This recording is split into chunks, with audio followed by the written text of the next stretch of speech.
సమస్యలపై అభ్యర్థులను గెలిపించండి. ఓటేయండి ఎస్సీ కమ్యూనిస్ట్ అభ్యర్థులకు ఓటేయండి. ఓటేయండి ఎస్సీ కమ్యూనిస్ట్ అభ్యర్థులకు ఓటేయండి. ఓటేయండి ఎస్సీ కమ్యూనిస్ట్ అభ్యర్థులకు ఓటేయండి.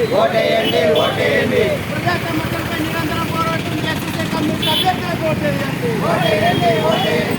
యువతకు ఉద్యోగ ఉపాధి అవకాశాలు లేకపోవడం ఫలితంగా దేశవ్యాప్తంగా కోట్లాది మంది యువతంతా కూడా ఈరోజు నిరుద్యోగ సమస్యతో బాధపడుతున్నారు.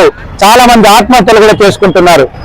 మరోపక్క కేంద్ర రాష్ట్ర ప్రభుత్వాలు రెండూ కూడా ప్రభుత్వ ధనంతో నిర్మించినటువంటి పబ్లిక్ రంగ సెక్టార్ ఏదైతే ఉందో ఆ సెక్టార్ అంతా కూడా కారు చౌకగా కొద్దిమంది ధనవంతులకు పెట్టుబడిదారులకు ఈరోజు కారు చౌకగా ప్రభుత్వాలు అమ్మేస్తున్నాయి.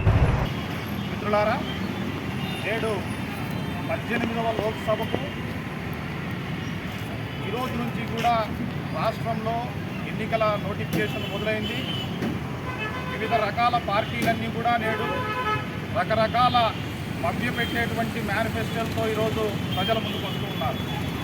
అయితే ఇప్పటి వరకు కూడా చాలా పార్టీలు అదేవిధంగా నాయకులు మారారు.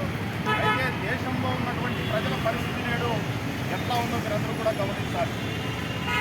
గత లోక్సభ ఎన్నికల్లో నరేంద్ర మోడీ ప్రతి కుటుంబానికి కూడా వాళ్ళ అకౌంట్లో 15 లక్షలు వేస్తానని, బ్లాక్ మనీ అంతా కూడా వెనక్కి తీసుకొచ్చి 15 లక్షల అకౌంట్లో వేస్తానని ప్రకటించడం జరిగింది.